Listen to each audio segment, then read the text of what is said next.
Hello and welcome back to Downpatrick Monitor Farm.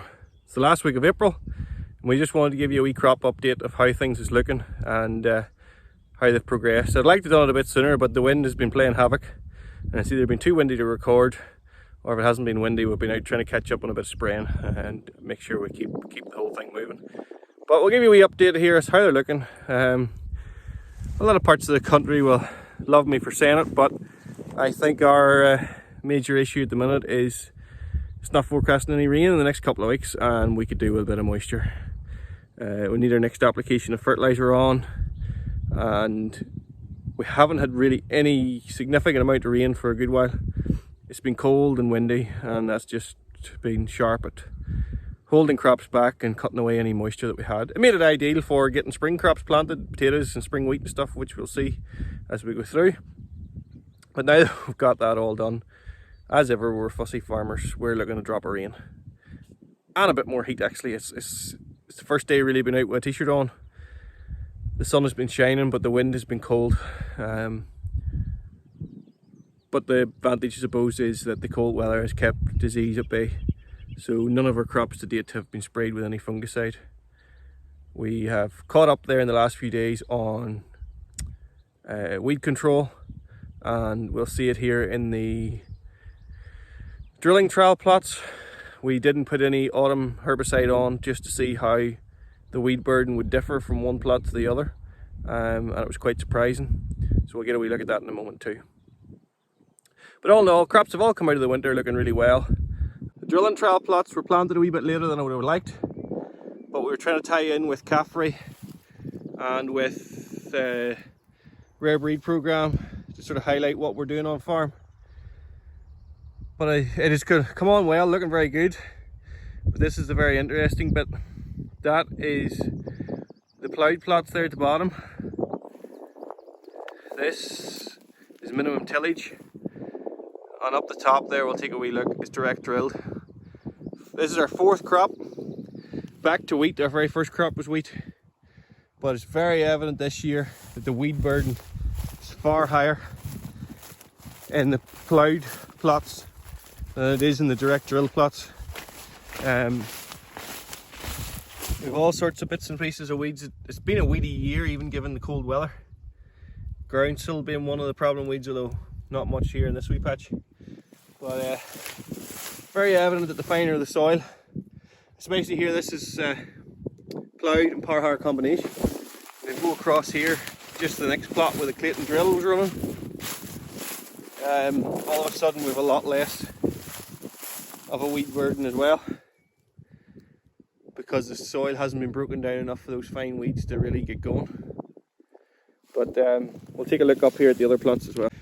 So as you can see up here in the direct drill plots, the weed burden is much less. This is the one with the Clayton drill, so slightly wider band spacing, so room for the weeds to grow if they need it. Very few weeds. It's quite shocking and surprising, the difference, until you see it for yourself.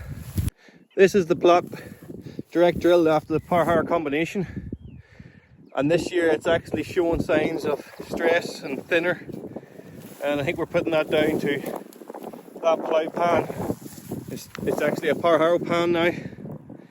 It's compact down there. It's really a fine soil in the top but a very compact layer underneath, which is making the roots struggle to get down. Again, there's a lot less weeds up here too, but especially when there's room for them to grow. But it's starting to show signs of struggle. In the other few years, it has done nearly just as well, and you say you'd be just as well power hiring straight into your stubble and you could get away with it. But I think it's starting to struggle now. We'll see as we get forward to harvest. Even the plot, which some of you have seen at previous meetings, which is direct drill just with a horse disc drill, so very little soil movement, no trailing legs or anything, which was very bare and really struggling due to rotavation with the crows. A few bare spots there still, but really pleased with how it's come out of it, and it'll be very interesting to see how it tillers out and survives. There's actually a crop here, which is really good, so we can sort of watch this, but at the moment it would be, in general, the weakest plot. But it's there, there's enough there The direct drill plot with the wee Simtech Atchison drill lent to us by Caffrey is putting on quite a good show at the moment. There's a few wee bare patches, but in general a good enough stand of crop. So we'll keep an eye on how it's doing. But all the plots have good potential to get us a yield. There's lovely big leaves in this XT's wheat, and you can see there just the wee wrinkle at the end of the leaves there where the frost has been doing its work. Top leaves are all nice and clean. Hasn't received any fungicides to date, and these trial plots will get more fungicide, but the other crops I tend not to want to put a T1 on. We've had cold weather, it's all pretty clean, and we'll try our luck and see. So this field of wheat has a few weeds in it. They have been sprayed 7 days ago. This is the wheat field that has our Clover trial in it, so we didn't put any residual herbicide on to see how our clover would work and if we could get it to establish and what benefit there might be from that. But we were through and sprayed it all with the herbicide. Whether it takes out the clover or not, at the moment I don't really care. Wheat's too valuable and we can't have weeds. But we'll get a look at what the clover's like here and see whether there's been any effect on the herbicide so far. So far, this is dwarf white clover, showing absolutely no signs of herbicide damage. Be interesting to monitor and see. But you can see with a few weeds, with groundsel, and a few other bits and pieces there, and a few bits of cover crop from our potatoes last year coming up through. The dwarf clover is much lower, but it is quite thick still. I maybe sowed it too thick as well, but the wheat has potential to get up away from it there now. The wheat is there, but there's a good cover of clover there as well. There's plenty of clover leaves. They are providing plenty of ground cover. So maybe next year they would be in a position to choke out the weeds. But as you can see, there's quite a few wee bits and pieces of weeds there because there was no herbicide before that. But it'll be interesting to see what happens now.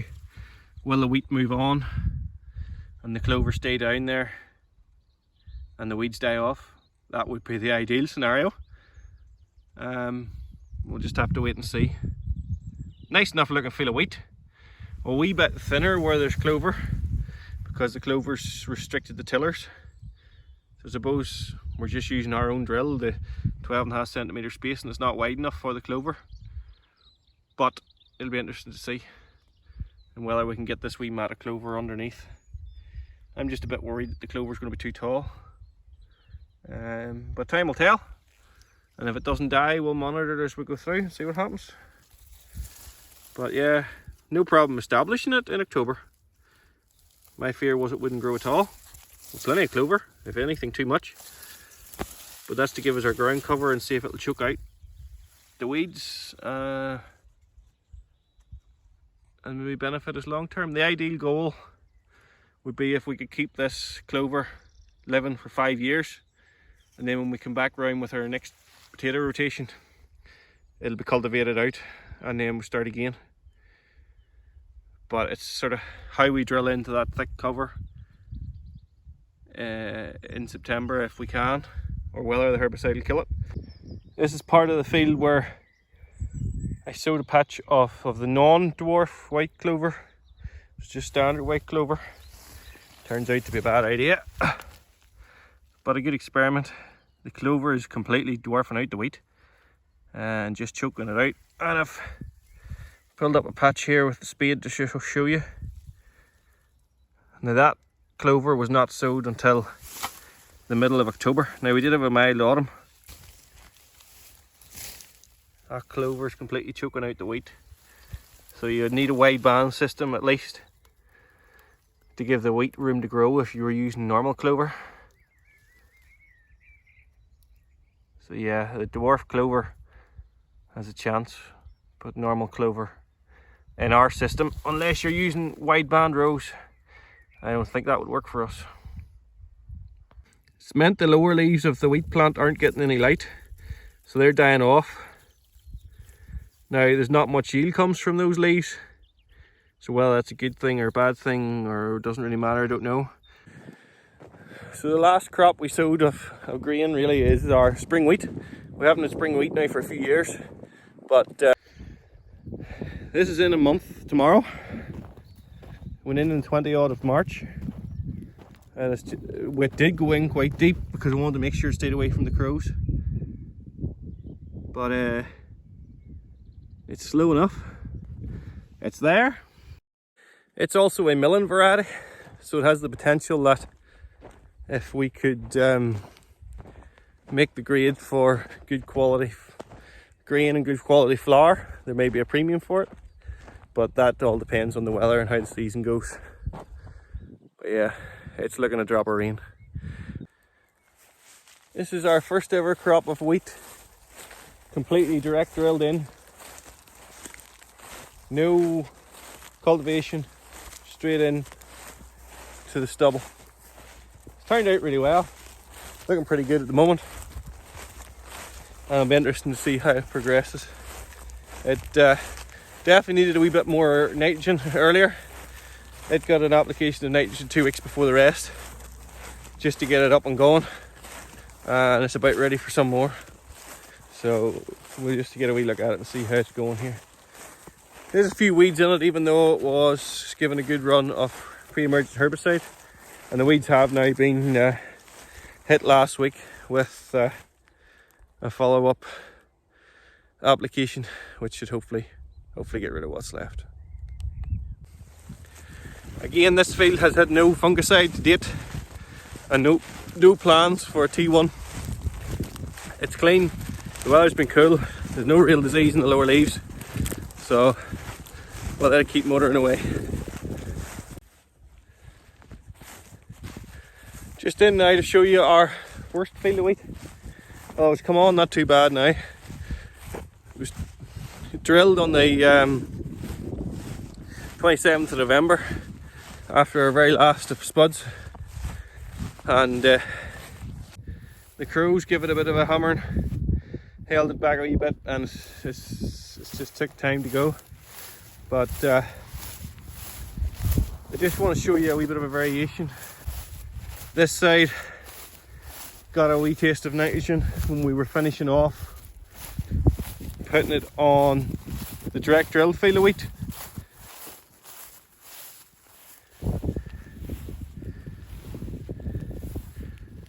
So just where it can make a difference. So the right hand side had equivalent to 200 weight of bag fertilizer, or hasn't had any. It has had it now, we're just waiting on it sort of kicking in because the weather's dry, but that made a vast difference. So if your crop's backward, the early nitrogen's helping. Because this field of wheat only received its first fertilizer 10 days ago. Same as the oats, when there was that wee drop of rain, we put the very first application of nitrogen on this field. It didn't receive anything before that. Now, come out of the winter really well. It was looking good, there was a good stand, it was thick enough. I says this is our field to experiment with holding off our fertiliser on the wheat. So it was roughly the 16th, 17th of April when it received its first application in 200 weight equivalent in liquid form. So about 200 weight of 24% nitrogen and sulphur. And it's looking really well. It's just hit the timing nicely, got the rain to wash it in.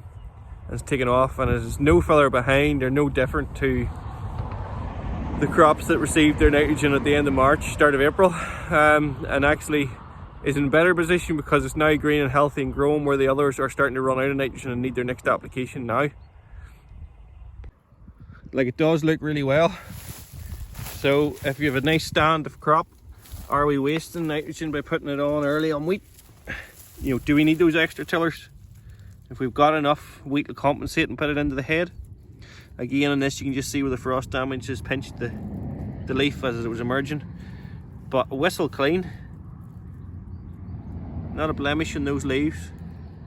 So again, no desire to apply any fungicide other than herbicide and the one application of nitrogen. That is all this wheat has had. I'm really pleased with how it's looking. This river in the winter can sometimes flood right over. We're only in April and just look how slow and dry it's running. And just, you can see in this field of wheat here how where the liquid fertilizer was overlapping, it's still nice and lush and green. But beyond that, so it definitely needs more nitrogen. We really do a rain to make that work. Onto our winter oats here now, and they have received both applications of fertilizer at once.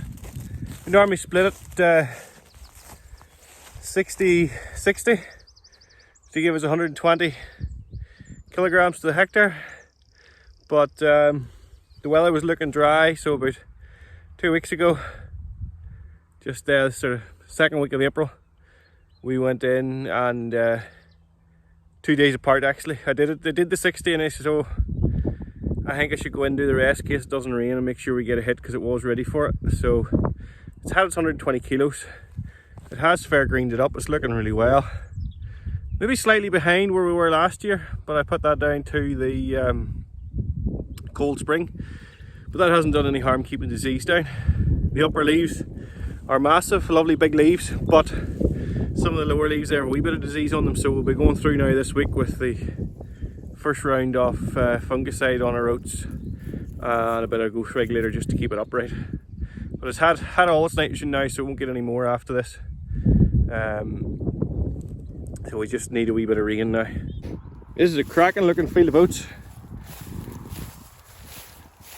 And this one has our drilling trowel at the other side for white oats, which we'll look at in a wee second. But just here, you can see where I slightly overlapped the residual herbicide with the sprayer, and definitely thinned out the plants. It's only applied a 0.3 liberator, so overlapping would have been full rate, but the oats really don't like it. So over here, whites have got 4 or 5 farmers throughout Northern Ireland to do a field scale trial, and we have Husky, Isabel and Mascani all alongside each other, and they are vastly different varieties, and we'll just show you here now. So on the right here we have Mascani, and on the left we have Isabel. The Isabel is a good 4 or 5 inches taller. The camera doesn't really do it justice.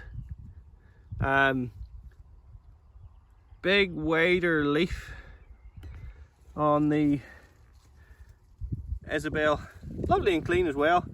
A really thick leaf, plenty of leaf area there for photosynthesis.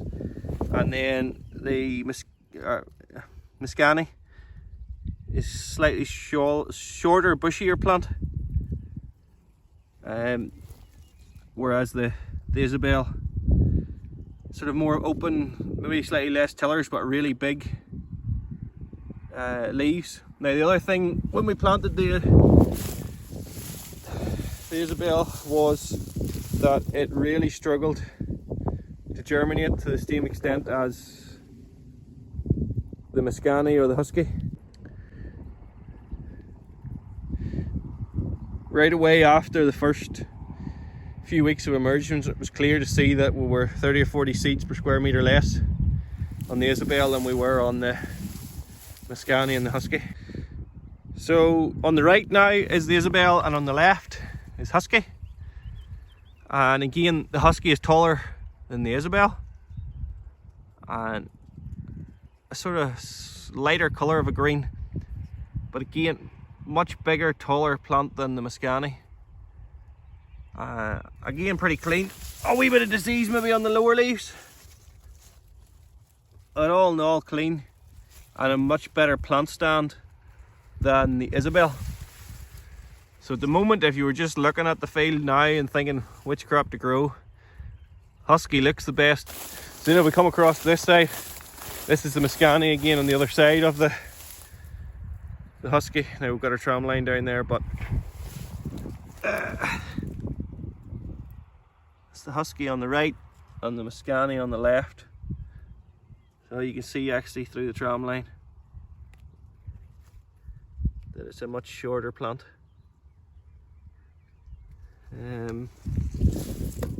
Definitely of them all the same, husky's the one that's showing signs of disease. The other two's clean, Mascani especially.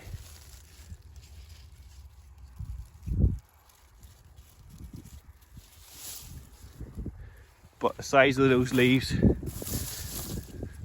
on the husky, there's still plenty of light capture. But yeah, you can see there that it's just signs of disease. So there you are, there's our three varieties side by side. Mascani on the right, Isabel in the middle, husky on the left. There's not actually that much height difference in the husky and the Isabel when you see them like that, but Mascani's the shortest, probably the most tillers. Husky, definitely the tallest, but the Isabel has a bigger leaf area, and the other factor is probably that husky is the dirtiest of all three. Found this really interesting though. When you dissect all three plants, again in the same order, just look at the ear development on the Isabel. There's virtually nothing to show on the husky or the Mascani. There's a full ear of corn there on the Isabel, so far more advanced.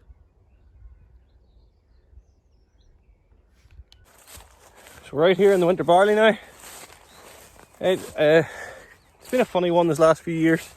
Frost keeps holding it back, and we're hopefully not going to get any more frost now, although I had those forecasted for the weekend, as I already said. But it's looking quite well now. It's had all its nitrogen. I got it in two splits actually of liquid. Again, the second one went on because there was a shower or two of rain. I said, right, we'll put it all on now, get it on early to get the benefit out of it. And it's no fungicide. It's had a second herbicide there just this week to tidy up any remaining weeds, because there's a bit of groundsel and a few wee bits and pieces. We'll have the odd bit of grass here and there, but at this stage there's not much we can do about that probably. But it's motoring on rightly. Flag leaf's just starting to emerge, and hopefully it gets a bit of decent weather. I really don't want frost now when it starts to shoot out, because we've had that as last couple of years, and to me it has hindered it. End of April, start of May, that cold frosty nights hasn't helped the winter barley, but all and ever. So I've dissected the stem of the barley, and there we can see the head. It doesn't want to focus quite that well. It's not a bad head, it's moving up rightly, and you can just see there our flag leaf emerging. So if the weather does stay warm, that'll motor on rightly. But we don't want that coming out and getting the frost. But again, no fungicide, and so far really clean. I think I'm happy now to wait until that flag leaf comes out, and then we'll apply the fungicide then when the flag leaf's fully out, to get the benefit of coating that leaf. The lower leaves at the minute are lovely and clean, but that's to do with the cold weather, I suppose, as well. There's quite a good root system in there actually, which is good. So hopefully it can suck out the moisture that's required to keep these potatoes growing nicely. So we just take the temperature probe and put it in down there in the middle of the drill, see how we're getting on. We'll drop a wee bit there to stick the moisture probe in there alongside. So it looks like it's 11.7 degrees down there, and our soil moisture is 15.9, which is not bad, but dry enough for down in there. We'll be looking for a bit more. Now we just try now and put up alongside this where the potatoes were this last couple of years at this time, to see how far advanced or behind we are. Now last year we did get frost which damaged them when they were up nicely and set them back, so we might actually be just as far on if we can keep them growing and keep them healthy. Around the headlands of the later potato fields, especially with the ones that are going to be in the ground long enough, we leave this bare strip to allow the sprayer to run nice and smooth, not damage any of the drills. And we also plant wildflowers in those spots, and you can just see it coming up through here now. It'll hopefully provide a bit of soil cover over these areas that are not used for planting potatoes. Encourage the beneficial insects to look after our potatoes so that we don't have to use any insecticides for our aphids. We haven't used any insecticides on farm for 8 years now in the potatoes and 10, 11 years in our cereal crops, so we don't want to go back to that. The abundance of wildlife is very good, especially ladybirds, etc. So we want to keep that up.